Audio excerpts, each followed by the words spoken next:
പ്രിയപ്പെട്ട വിദ്യാർത്ഥികളെ, ഇന്നലെ നമ്മൾ കോൺട്രാക്റ്റിൻ്റെ ഒരു ഇൻട്രൊഡക്ഷൻ ആണ് പറഞ്ഞത്. എന്താണ് കോൺട്രാക്റ്റ് എന്ന് നമ്മൾ അതിൽ കൃത്യമായി പറഞ്ഞിട്ടുണ്ട്. ഇനി ഒരു കോൺട്രാക്റ്റിനെ ഒരു കോൺട്രാക്റ്റായി പരിഗണിക്കണമെങ്കിൽ അതിന് ഇമ്പോർട്ടൻ്റ് ആയ കുറച്ച് എസെൻഷ്യൽ എലമെൻറ്റ്സ് വേണം. അതാണ് ഇന്ന് നമ്മൾ ഡിസ്കസ് ചെയ്യുന്നത്. അപ്പോൾ ഇതിൽ ഏതെങ്കിലും ഒരു എലമെൻറ്റ് മിസ്സായി കഴിഞ്ഞാൽ അതിനെ നമ്മൾക്ക് എന്ത് വിളിക്കാൻ പറ്റില്ല? ഒരു കോൺട്രാക്റ്റ് എന്ന് വിളിക്കാൻ പറ്റില്ല. ഓക്കെ, ഒരു വാലിഡ് കോൺട്രാക്റ്റ് എന്ന് ഒരിക്കലും നമുക്ക് വിളിക്കാൻ പറ്റില്ല. Let's go. ഇന്ന് നമ്മൾ ഡിസ്കസ് ചെയ്യുന്നത് essential elements of A valid contract. പ്രധാനപ്പെട്ട എസെൻഷ്യൽ എലമെൻറ്റ്സ് ഏതൊക്കെയാണ് നമുക്ക് നോക്കാം ഒരു വാലിഡ് കോൺട്രാക്റ്റിൻ്റെ.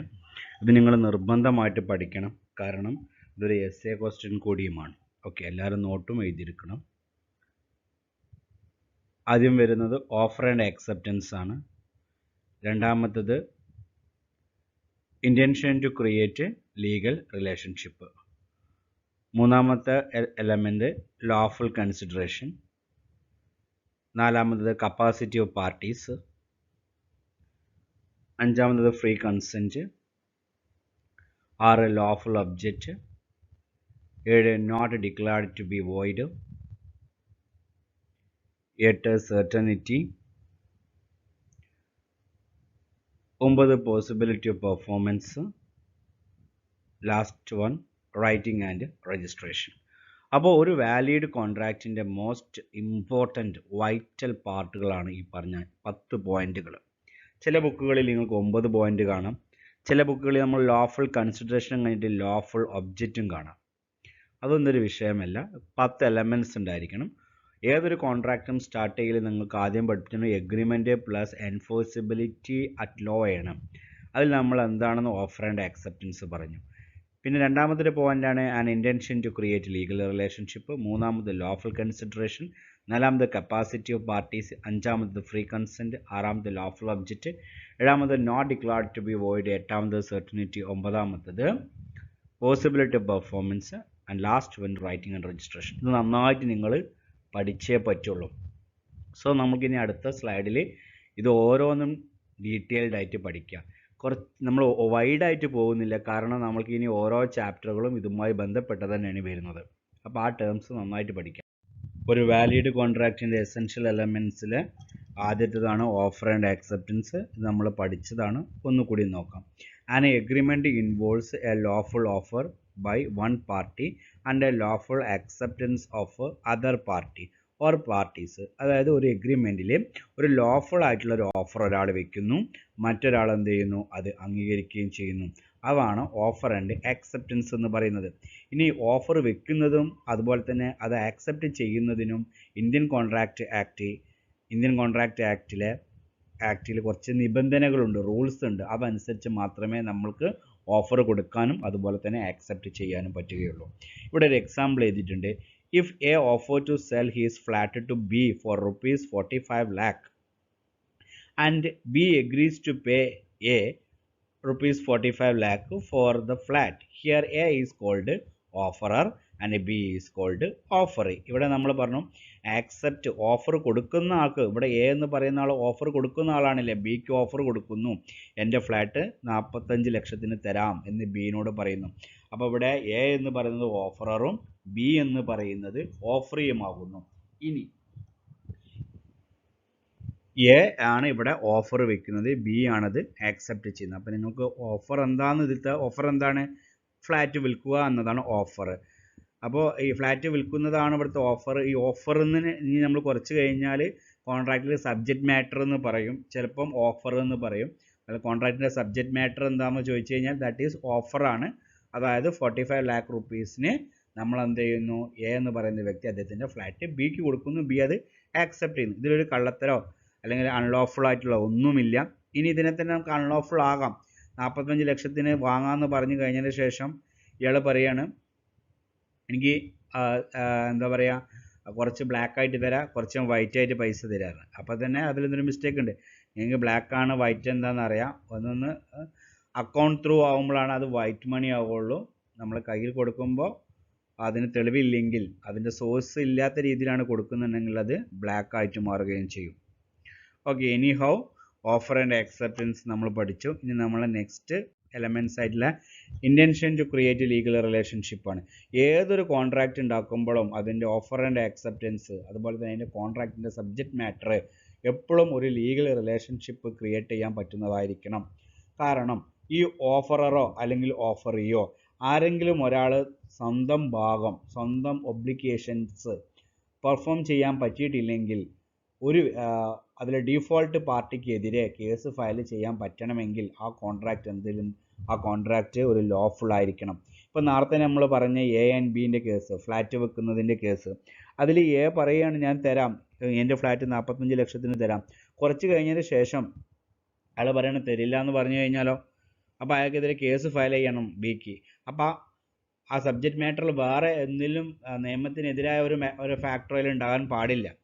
മനസ്സിലായോ? അതാണ് നമ്മൾ ലീഗൽ റിലേഷൻഷിപ്പ് ക്രിയേറ്റ് ചെയ്യണമെന്ന് പറയുന്നത്.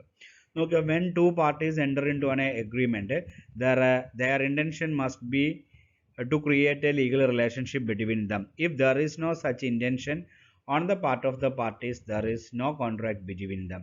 ഒരു ലീഗൽ റിലേഷൻഷിപ്പ് ഉണ്ടാകാൻ ഒരു താല്പര്യമില്ലാതെയാണ് ഒരാൾ കോൺട്രാക്റ്റ് ഉണ്ടാക്കുന്നുണ്ടെങ്കിൽ അതിനെ നമുക്ക് കോൺട്രാക്റ്റ് ആയിട്ട് പരിഗണിക്കാൻ പറ്റുകയില്ല എന്നാണ് പറയുന്നത്. അപ്പോൾ ലീഗൽ റിലേഷൻ ഉണ്ടാക്കാൻ രണ്ട് ഭാഗത്തുനിന്നും ശ്രമം ഉണ്ടാകണം. ലീഗൽ റിലേഷൻ എന്ന് പറഞ്ഞാൽ നിയമത്തിന് അനുസൃതമായിരിക്കണം ഈ എഗ്രിമെൻ്റ് എന്ന് അർത്ഥമേ ഉള്ളൂ. ഇനി നമ്മൾ പറയുന്നത് ചില സോഷ്യൽ അല്ലെങ്കിൽ ഡൊമസ്റ്റിക് നേച്ചറായ ചില ഒരുപാട് കോൺട്രാക്റ്റുകളുണ്ട്. അതിനൊന്നും ലീഗൽ റിലേഷൻഷിപ്പ് ഉണ്ടാവില്ല. ഉദാഹരണത്തിന് നമ്മളെ വീട്ടിലേക്ക് ഒരാളെ വിരുന്നിന് വിളിക്കുന്നത്, നമ്മളെ മാരേജിന് ഇൻവൈറ്റ് ചെയ്യുന്നത്, അതിൽ മാരേജിന് വന്നിട്ടില്ലെങ്കിൽ നമ്മൾക്ക് കേസ് ഫയൽ ചെയ്യാൻ പറ്റുമോ? ഇല്ല. അപ്പോൾ അതൊക്കെ ഏത് കാറ്റഗറി വരുന്നതാണ്? സോഷ്യൽ എഗ്രിമെൻ്റ് ആണ്. പിന്നെ ഹസ്ബൻഡിനും വൈഫിനും ഒരു എഗ്രിമെൻറ്റിൽ എൻ്റർ ചെയ്യാൻ പറ്റില്ല, അവിടെ ലീഗൽ റിലേഷൻഷിപ്പ് ഉണ്ടാകില്ല. അതിന് ആധാരമായ ഒരു ഫേമസ് കേസാണ് 1919 വാൾഫോർ വേഴ്സസ് മിസ്സിസ് വാൾഫോർ. അത് രണ്ടാളും ഒരേ പേരാണ്, പക്ഷേ രണ്ടാമത് പറഞ്ഞത് മിസ്സിസ് ആണ് വാൾഫോറിൻ്റെ. കാര്യം ഇത്രയേ ഉള്ളൂ. ഇതിൽ വാൾഫോർ എന്ന് പറയുന്ന ആൾ ഷിലോണിൽ ജോലി കിട്ടിയിരുന്നു, വൈഫ് ഇംഗ്ലണ്ടിലുമായിരുന്നു. അപ്പോൾ അവർക്കുള്ള ചിലവിനുള്ള പൈസ എല്ലാ മന്ത്ലിയും അയച്ചു കൊടുക്കുമെന്ന് വോൾഫോർ ഏറ്റിരുന്നു. പക്ഷേ നിർഭാഗ്യവശാൽ വോൾഫോറിന് അത് കൊടുക്കാൻ പറ്റില്ല. മിസ്സിസ് കേസ് ഫയൽ ചെയ്തു.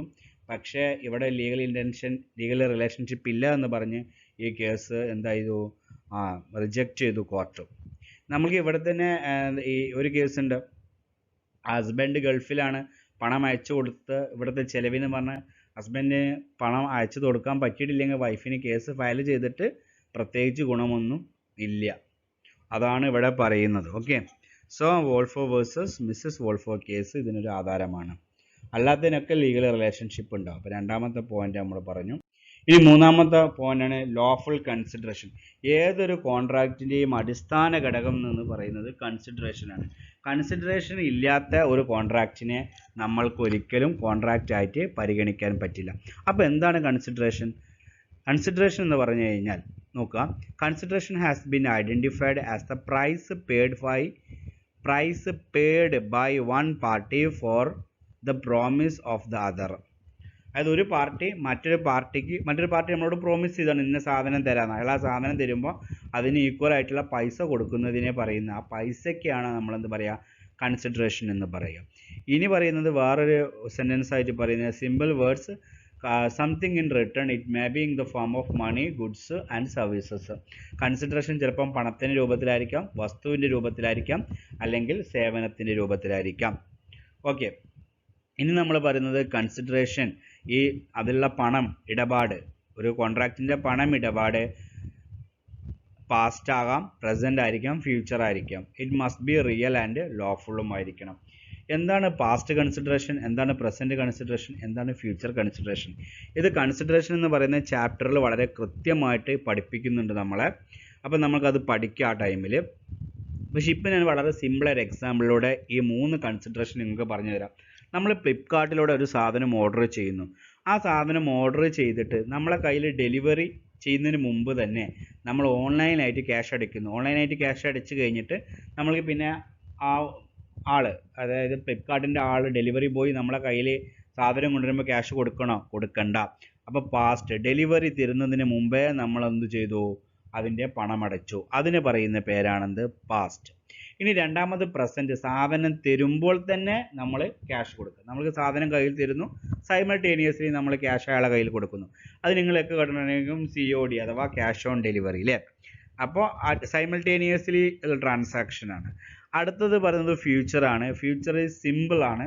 നമ്മളിതുപോലെ തന്നെ ഫ്ലിപ്കാർട്ടിൽ നിന്ന് ഒരു റെഫ്രിജറേറ്റർ വാങ്ങുന്നു. നമ്മളെ കയ്യിൽ പൈസയൊന്നുമില്ല. ഒരു 20,000 രൂപത്തിൻ്റെ റെഫ്രിജറേറ്റർ വാങ്ങുമ്പോൾ റെഡി ക്യാഷ് കൊടുക്കാനില്ല. നമ്മൾ EMI ആയിട്ട് വാങ്ങുന്നു. EMI ആകുമ്പോൾ നമ്മളൊരു മാസം അല്ലേ സാധനം കിട്ടിയിട്ട് ആണ് നമ്മൾ പൈസ കൊടുക്കുക. ഫ്യൂച്ചർ ഡേറ്റിലാണ് നമ്മൾ എന്ത് ചെയ്യുക, സാധനത്തിന് പൈസ കൊടുക്കുക. അപ്പോൾ നിങ്ങൾക്ക് 3 കൺസിഡറേഷനും മനസ്സിലായി. ഇനി നമ്മൾ പറയുന്നതിന് കൺസിഡറേഷന് എപ്പോഴും ലോഫുൾ ആകണം എന്ന് പറയുന്നുണ്ട്. എന്താണ് ഒരു അൺലോഫുൾ കൺസിഡറേഷൻ നമുക്ക് നോക്കാം. ഈ എക്സാമ്പിളിൽ ഒരു അൺലോഫുൾ കൺസിഡറേഷൻ പറയുന്നുണ്ട്. A promises to obtain for B an employment in government services and B promises to pay 5 lakh rupees to A. The agreement is void as the consideration for it is unlawful. അങ്ങനെ പറഞ്ഞു കഴിഞ്ഞാൽ A എന്ന് പറയുന്ന ആൾ ബിക്ക് ഒരു offer കൊടുത്തു, അല്ലെങ്കിൽ ഒരു പ്രോമിസ് കൊടുത്തു. എന്താണ് ആ പ്രോമിസ്? നിങ്ങൾക്ക് ഞാൻ ഗവൺമെൻറ് സർവീസിൽ ജോലി മേടിച്ച് തരാം. ജോലി മേടിച്ച് തന്നാൽ എത്ര രൂപ കൊടുക്കണം? എക്ക് 5 ലക്ഷം രൂപ കൊടുക്കണം. B promise to pay 5 lakh rupees. പക്ഷേ ഇത് ലോഫുൾ ആണോ? ആ കൺസിഡറേഷൻ ലോഫുൾ ആണ്. നിങ്ങൾ ആലോചിച്ച് നോക്കും, ഗവൺമെൻറ് സർവീസിൽ പൈസ കൊടുത്താൽ ജോലി കിട്ടുമോ? ഇല്ല. ഗവൺമെൻറ് ഓരോരോ പോസ്റ്റിനും ഓരോ ടെസ്റ്റ് പറഞ്ഞിട്ടുണ്ട്. ആ ടെസ്റ്റ് പാസ്സായവർക്ക് മാത്രമേ കിട്ടുകയുള്ളൂ. എനിക്കറിയാം, നമ്മൾക്ക് എല്ലാവർക്കും അറിയാം, പല രീതിയിലും പല ആളുകൾ നേടുന്നുണ്ട്, അത് വേറെ വിഷയം. പക്ഷേ നമ്മളെ സബ്ജക്റ്റിൽ അത് ശരിയല്ല. അപ്പോൾ ജോലി മേടിച്ചു കൊടുത്തിട്ടില്ലെങ്കിൽ ബിക്ക് എക്കെതിരെ കേസ് ഫയൽ ചെയ്യാൻ പറ്റില്ല. കാരണം ഇതിൻ്റെ കൺസിഡറേഷൻ അൺലോഫുൾ ആണ്. രണ്ടാളും കേസിന് പോവില്ല. കാരണം കേസിന് പോയി കഴിഞ്ഞാൽ രണ്ടാളും കുടുങ്ങും. ഓക്കെ, സോ ലോഫുൾ കൺസിഡറേഷൻ അതാണ്. അപ്പോൾ നമ്മൾ കരാറിൻ്റെ അടിസ്ഥാനത്തിൽ ഓഫറർക്ക് ഓഫർ കൊടുക്കുന്നതാണ് എന്ത് കൺസിഡറേഷൻ. ഓക്കെ, അടുത്ത പോയിന്റാണ് കപ്പാസിറ്റി ഓഫ് പാർട്ടീസ്. ഇത് വളരെ സിമ്പിളായ ഒരു പോയിന്റാണ് കപ്പാസിറ്റി ഓഫ് പാർട്ടീസ്. അതായത് നമ്മൾക്കറിയാം, ഒരു കോൺട്രാക്റ്റിൽ മിനിമം 2 പേരുണ്ടായിരിക്കും. അതായത് പ്രോമിസി ഉണ്ടായിരിക്കും, പ്രോമിസർ ഉണ്ടായിരിക്കും, അല്ലെങ്കിൽ ഓഫറർ ഉണ്ടായിരിക്കും, ഓഫറി ഉണ്ടായിരിക്കും. ഈ വ്യക്തികളുടെ കപ്പാസിറ്റിയാണ്. കപ്പാസിറ്റി എന്ന് പറഞ്ഞാൽ ഫിനാൻഷ്യൽ കപ്പാസിറ്റി അല്ല. എന്താ നമുക്ക് നോക്കാം. The parties to an agreement must be capable of entering into a valid contract, otherwise it cannot be enforced by the court of law. അതായത് ഈ ലൈനിൽ പറയുന്നത്, ഈ ഒരു കോൺട്രാക്റ്റിൽ പങ്കെടുക്കുന്ന ആളുകൾക്ക് ലീഗൽ കപ്പാസിറ്റി ഉണ്ടായിരിക്കണം ഒരു വാലിഡ് കോൺട്രാക്റ്റിൽ പങ്കെടുക്കാൻ. ആ ലീഗൽ കപ്പാസിറ്റി ഇല്ലെങ്കിൽ അവർക്ക് കോൺട്രാക്റ്റിൽ പങ്കെടുക്കാനും പറ്റില്ല. അതുപോലെ തന്നെ കപ്പാസിറ്റി ഇല്ലെങ്കിൽ അത് നമുക്ക് കോർട്ടിൽ എൻഫോഴ്സ് ചെയ്യാനും പറ്റില്ല. According to section 11 of Indian Contract Act, following are the persons are not competent to enter a valid contract. ആർക്കൊക്കെയാണ് ഇന്ത്യയിലെ ഒരു കോൺട്രാക്റ്റിൽ പങ്കെടുക്കാൻ പറ്റാത്തത്? ഒന്ന് മൈനർ, രണ്ടാമത് പേഴ്സൺസ് ഓഫ് അൺസൗണ്ട് മൈൻഡ്, അതുപോലെ തന്നെ person disqualified by the law to which they are subject. അതൊരു മൈനർക്ക് കോൺട്രാക്റ്റിൽ പങ്കെടുക്കാൻ പറ്റില്ല. മൈനർ നിങ്ങൾക്ക് എല്ലാവർക്കും അറിയാം, a person who has not obtained at the age of 18. 18 വയസ്സ് തികയാത്ത ഒരാൾക്ക് ഒരു കോൺട്രാക്റ്റിൽ പങ്കെടുക്കാൻ പറ്റില്ല. രണ്ടാമത് അൺസൗണ്ട് മൈൻഡ് പേഴ്സൺ ആണ്. അതായത് ബുദ്ധിസ്ഥിരത ഇല്ലാത്ത ആളുകൾക്കും ഒരു കോൺട്രാക്റ്റിൽ പങ്കെടുക്കാൻ പറ്റില്ല. അതുപോലെ തന്നെ ചില വ്യക്തികളെ എന്ത് ചെയ്തിട്ടായിരിക്കും, നിയമം ഡിസ്ക്വാളിഫൈ ചെയ്തിരിക്കുകയാണ്. ചില കോൺട്രാക്റ്റിൽ നിങ്ങൾ ഒരിക്കലും പങ്കെടുക്കരുത് എന്ന്.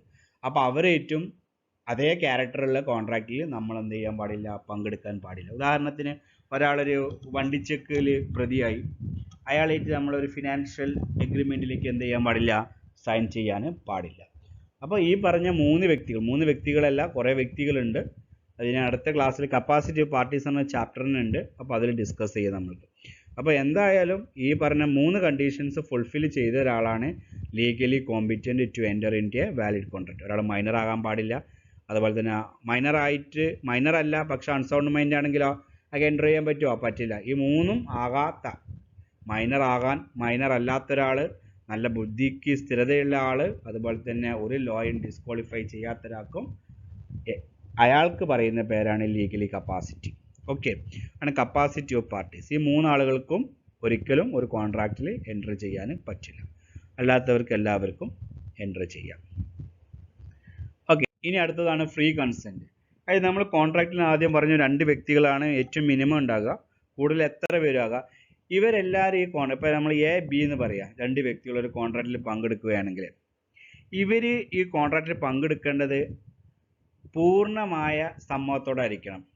ആരുടെയെങ്കിലും ഇൻഫ്ലുവൻസോ ത്രട്ടൺ ചെയ്തിട്ടോ അല്ലെങ്കിൽ എന്തെങ്കിലും മിസ്റ്റേക്കോ മിസ്റെപ്രസെൻറ്റേഷനോ കൊയേഷനോ ഫ്രോഡോ ഇങ്ങനത്തെ എന്തെങ്കിലും കാട്ടിയിട്ട് അയാളെ പറ്റിച്ചുകൊണ്ട് ഒരിക്കലും നമ്മൾ എന്ത് ചെയ്യാൻ പാടില്ല, ഒരു കോൺട്രാക്റ്റിൽ പങ്കെടുക്കാൻ പാടില്ല. എ പറയണം I am ready to sell my car to B, പക്ഷേ അയാൾ ചിലപ്പം ഗൺ പോയിന്റിലായിരിക്കും ബിക്ക് ഓക്കെ എന്ന് പറഞ്ഞിട്ടുണ്ടാകുക. അപ്പോൾ അത് ഫ്രീ കൺസെൻ്റ് ആണോ? അല്ല, അവിടെ ത്രട്ടൺ ഉണ്ട് അല്ലേ, കൊയേഷൻ ഉണ്ട്, ഫിസിക്കൽ വയലൻസ് നടത്തിയിട്ടാണ് ഒരാൾ എന്ത് ചെയ്യുന്നത്, അയാളെ കൺസെൻറ്റ് അനുവാദം നമ്മളിൽ നിന്ന് വാങ്ങുന്നത് ആ ഒരു വ്യക്തിയിൽ നിന്ന്. അപ്പോൾ ഫ്രീ കൺസെൻറ്റ് ആണ് വേണ്ടത്. പക്ഷേ നിങ്ങൾക്കറിയാം ക്രിസ്ത്യൻ പള്ളിയിൽ അവരുടെ മാരേജിൻ്റെ തൊട്ട് മുമ്പ് സമ്മതമാണോ സമ്മതമല്ലേ എന്ന് ചോദിക്കുന്നുണ്ട് അല്ലേ. അപ്പോൾ അവർ പറയും സമ്മതമാണ്. അപ്പോൾ അതൊരു ഫ്രീ കൺസെൻ്റ് ആണ്. ഇനി അതിൻ്റെ ഉള്ളിൽ ഇനി അച്ഛനെ പേടിച്ചിട്ടോ അമ്മയെ പേടിച്ചിട്ടോ പറയുന്നവരുണ്ട് ഓക്കെ എന്ന്. പക്ഷേ ഇവിടെ ഒരു കാര്യം പറഞ്ഞുതരാം. ഒരാൾ പറയാണ് ഞാൻ എന്താണ് ഒരാൾ ത്രട്ടൺ ചെയ്തിട്ടാണ് ഞാൻ ഫ്രീ കൺസെൻറ്റ് തന്നത്, ഫ്രീ കൺസെൻ്റ് അല്ല, അത് എന്നെ പേടിപ്പിച്ചിട്ടാണ് എനിക്ക് ആ കോൺട്രാക്റ്റിൽ പങ്കെടുക്കേണ്ടതെന്ന് പറഞ്ഞു കഴിഞ്ഞാൽ ആ കോൺട്രാക്റ്റ് ഇൻവാലിഡ് ആകും. പക്ഷേ അവൾ യഥാർത്ഥത്തിൽ ത്രട്ടൺ ചെയ്തിട്ടാണ് എന്ത് ചെയ്തത്, അഗ്രിമെൻറ്റ് സൈൻ ചെയ്യിപ്പിച്ച്, അയാളത് പറയുന്നേ ഇല്ല. അങ്ങനെയാണെങ്കിൽ ആ കോൺട്രാക്റ്റ് വാലിഡ് ആണ്. എന്നാണോ അയാൾ പറയണത് അന്നത് ഇൻവാലിഡ് ആയിട്ട് മാറും. അപ്പോൾ എപ്പോഴും ഫ്രീ കൺസെൻറ്റ് എന്ന് പറഞ്ഞാൽ ഒരാൾ സ്വമേധ അയാൾ ഇഷ്ടപ്രകാരം അയാൾ നൽകുന്ന സമ്മതമാണ് ഫ്രീ കൺസെൻറ്റ്. അതിൽ മിസ്റ്റേക്കോ മിസ്റെപ്രസെൻറ്റേഷനോ ഫ്രോഡോ ഒന്നും തന്നെ ഉള്ളതല്ല, ആണ് ഫ്രീ കൺസെൻറ്റ്. അടുത്ത പോയിൻ്റാണ് ലോഫുൾ ഒബ്ജക്റ്റ് എന്ന് പറയുന്നത്. നമ്മുടെ ഈ കോൺട്രാക്റ്റിൻ്റെ ഏതൊരു കോൺട്രാക്റ്റിൻ്റെയും ഒബ്ജക്റ്റ് എന്ത് ലക്ഷ്യത്തിനാണ് ഉണ്ടാക്കിയത്, എന്ത് കാര്യത്തിന് വേണ്ടിയാണ് നമ്മളൊരു കോൺട്രാക്റ്റ് ഫോം ചെയ്തത്, ആ കോൺട്രാക്റ്റിൻ്റെ ഒബ്ജക്റ്റ് ലോഫുൾ ആയിരിക്കണം. നോക്കുക, the object of the agreement must be lawful, that is it must not be illegal ആകാൻ പാടില്ല, ഇമ്മോറൽ ആകാൻ പാടില്ല, opposite to public policy, public പോളിസിക്ക് എതിരാകാനും പാടില്ല. ഇല്ലീഗൽ എന്താണെന്ന് പറയാം, നമ്മുടെ നിയമത്തിനെതിരായിട്ട് എന്ത് ചെയ്യുന്നു, ദാറ്റ് ഈസ് ഇല്ലീഗൽ. ഇമ്മോറൽ എന്ന് പറഞ്ഞു കഴിഞ്ഞാൽ നമ്മുടെ മൊറാലിറ്റിക്ക് എതിരെ ഓരോ സൊസൈറ്റിയിലും ഓരോ സോഷ്യൽ സിസ്റ്റം ഉണ്ടായിരിക്കും. ആ സിസ്റ്റത്തിനെതിരെയുള്ള ഒന്നാകാൻ പാടില്ല നമ്മളെ എഗ്രിമെൻറ്റ്. അതുപോലെ തന്നെ ഓപ്പോസിറ്റ് ടു പബ്ലിക് പോളിസി, പൊതുജനങ്ങൾക്ക് എതിരാകുന്ന ഒരു എഗ്രിമെൻറ്റും ആകാൻ പാടില്ല. ഇത് മൂന്നും ആകാത്തതാണ് ലോഫുൾ ഒബ്ജക്റ്റ്. അതിലേതൊരു ഒന്നായി കഴിഞ്ഞാൽ അത് ഇല്ലീഗലായി മാറി, മനസ്സിലായോ, അല്ലെങ്കിൽ ഇമ്മോറലായി, ഓപ്പോസിറ്റ് ടു പബ്ലിക് പോളിസി. ഉദാഹരണം നോക്കുക, വെൻ എ ലാൻഡ് ലോഡ്, ഒരു ഉടമ നോയിങ്ലി അറിഞ്ഞുകൊണ്ട് lets a house for gambling he cannot recover the rent through a court of law. ഒരാൾ അറിഞ്ഞുകൊണ്ട് സ്വന്തം സ്ഥലം, സ്വന്തം വീട് ചൂതാട്ടത്തിന് വേണ്ടിയിട്ട് അനുവദിച്ചു. അപ്പോൾ അതിൻ്റെ ലക്ഷ്യം എന്താണ്, സബ്ജക്റ്റ് മാറ്റർ, ഒബ്ജക്റ്റ് എന്താണ്, ഇല്ലീഗലാണല്ലേ, നമ്മുടെ രാജ്യത്ത് നിരോധിച്ചതാണ് എന്ത്, ഗാംബ്ലിംഗ് എന്ന് പറയും, ചൂതാട്ടം. അത് ഇമ്മോറലാണ്, സദാചാരങ്ങൾക്കെതിരാണ്, അതുപോലെ തന്നെ പബ്ലിക് പോളിസിക്കും എതിരാണ്. അപ്പോൾ അതുകൊണ്ട് അയാൾക്ക് ഒരിക്കലും ഈ ഗാംബ്ലിങ്ങിന് വേണ്ടി സ്ഥലം മേടിച്ച ആൾ, ആ വീട് മേടിച്ച ആൾ വാടക കൊടുക്കാതെ എത്തുമ്പോൾ കോർട്ടിൽ പോയിട്ട് വാടക തിരിച്ചു വാങ്ങാൻ പറ്റില്ല, കാരണം അതിൻ്റെ ഒബ്ജക്റ്റ് എന്താണ്, ഇല്ലീഗലാണ്. ഓക്കെ, നെക്സ്റ്റ് നമ്മൾക്ക് not declared to be void എന്നാണ്. Not declared to be void എന്ന് പറഞ്ഞു കഴിഞ്ഞാൽ നമ്മുടെ രാജ്യത്ത് ഇന്ത്യൻ കോൺട്രാക്റ്റ് ആക്ട് പ്രകാരം ചില കോൺട്രാക്റ്റുകൾ ഉണ്ടാക്കാൻ പാടില്ല എന്ന് ഓൾറെഡി പറഞ്ഞിട്ടുണ്ട്. ആ കോൺട്രാക്റ്റുകൾ ഒരിക്കലും, അപ്പോൾ അത്തരത്തിലുള്ള കോൺട്രാക്റ്റുകൾ നമ്മൾ ഒരിക്കലും ഉണ്ടാക്കാൻ പാടില്ല. നോക്കൂ, the agreement must not have been expressly declared to be void. ഇത് ഓൾറെഡി ഡിക്ലെയർഡ് ചെയ്തിട്ടുണ്ട് വോയിഡ് ആണ്, expressly declared to be void. Agreement mentioned in the section 24 to 30 of the act have been expressly declared to be void. The agreement in the restraint of trade, marriage, legal proceedings, etc. ചില കച്ചവടങ്ങൾ, drugs, അതുപോലെ തന്നെ ടബാക്കോ, ഇതൊക്കെ നമ്മുടെ രാജ്യത്ത് എന്ത് ചെയ്തിട്ടുണ്ട്, ഒരു പരിധി വരെ അത് നിയമം മൂലം നിരോധിച്ചിട്ടുണ്ട്. അപ്പോൾ അത്തരത്തിലുള്ള കോൺട്രാക്റ്റ് പാടില്ല. ഇനി മാരേജ് പറയുന്നത് ഇങ്ങനെ മാരേജ് നമുക്ക് ചൈൽഡ്ഹുഡ് മാരേജ് നമ്മുടെ രാജ്യത്ത് എന്താണ് ബാൻഡാണ് അല്ലേ. 18 വയസ്സാണ് പെൺകുട്ടികളുടെ ഏജ്. അപ്പോൾ അതിൻ്റെ താഴെ പോയിട്ട് നമ്മൾക്കൊരു കല്യാണം കഴിക്കുക എന്നുള്ളത് ഇന്ത്യയിൽ ലീഗലാണ്. പക്ഷേ റെസ്ട്രെയിൻ ചെയ്തിട്ടുണ്ട് ഏജ് ബാർ വെച്ചിട്ട് അല്ലേ. അപ്പോൾ അത് നമുക്ക് ചെയ്യാൻ പറ്റില്ല. അതിൽ ലീഗൽ പ്രൊസീഡിങ്സ് ചില നിയമങ്ങൾ രാജ്യത്തിലെ നടക്കുന്ന ചില പ്രവർത്തനങ്ങൾ നമ്മൾക്ക് തടയാൻ പറ്റില്ല. ലീഗൽ പ്രൊസീഡിങ്സ് നിങ്ങൾ കേട്ടിട്ടുണ്ടോ? ഈ പോലീസുകാരൊക്കെ എന്തെങ്കിലും ഉന്തും തള്ളൊക്കെ ഉണ്ടാകുമ്പോൾ പോലീസുകാർ അവരുടെ തെറ്റാണെങ്കിലും അവരെടുക്കുന്ന കേസ് നിങ്ങൾ ശ്രദ്ധിച്ചിട്ടുണ്ടാവും. അവരുടെ ജോലി തടസ്സപ്പെടുത്തി എന്ന് പറഞ്ഞിട്ടായിരിക്കും നമ്മൾക്കെതിരെ കേസ് എടുക്കുക. കാരണം പോലീസ് ഇതിൻ്റെ പാർട്ടാണ്, നിയമത്തിൻ്റെ പാർട്ടാണ്. നിയമം നടപ്പാക്കുന്ന ആളുകളാണ് ആര്? പോലീസുകാർ. അപ്പോൾ പോലീസുകാർക്കെതിരെ അവരടുത്ത് തെറ്റാണെങ്കിൽ പോലും നമ്മൾ ഇടപെട്ട് കഴിഞ്ഞാൽ നമ്മൾക്കെതിരെ എടുക്കുന്ന കേസ് എന്തായിരിക്കും? തടസ്സപ്പെടുത്തി, അവരുടെ കൃത്യനിർവഹണം തടസ്സപ്പെടുത്തി, അതായത് അവരുടെ പ്രൊസീഡിങ്സ് നമ്മളെ തടസ്സപ്പെടുത്തി. അപ്പോൾ ഇത്തരത്തിലുള്ള കരാറുകളൊന്നും ഉണ്ടാക്കാൻ പാടില്ല. അത് ഉണ്ടാക്കുമ്പോൾ തന്നെ അത് വോയിഡാണ്, ഇല്ലീഗലാണ്. ഓക്കെ. നെക്സ്റ്റ് സെർട്ടണിറ്റിയാണ്. നമ്മൾ കോൺട്രാക്റ്റിൽ എല്ലാ കാര്യങ്ങളും വളരെ കൃത്യമായി പറഞ്ഞിരിക്കണം എന്നാണ്. സെർട്ടൺ ആയിരിക്കണം, നിശ്ചിതത്വമായിരിക്കണം, അനിശ്ചിതത്വം ഉണ്ടാകാൻ പാടില്ല.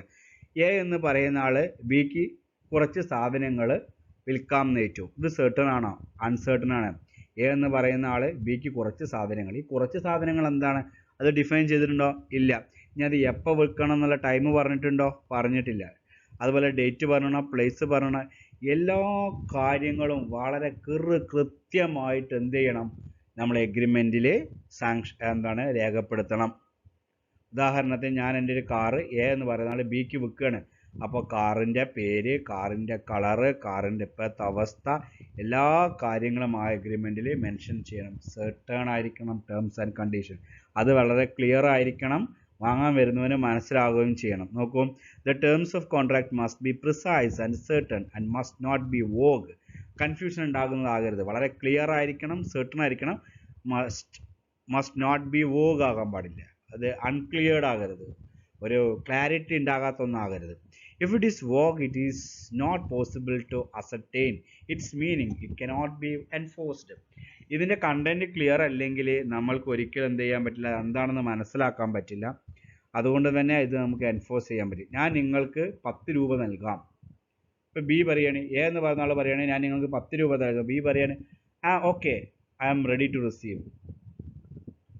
പക്ഷേ 10 രൂപ നൽകാം. ഇത് സെർട്ടൺ ആണ് അൺസെർട്ടൺ ആണ്? അൺസെർട്ടൺ ആണ്, കാരണം എപ്പോൾ തരും എന്ന് പറഞ്ഞിട്ടില്ല. മനസ്സിലായോ?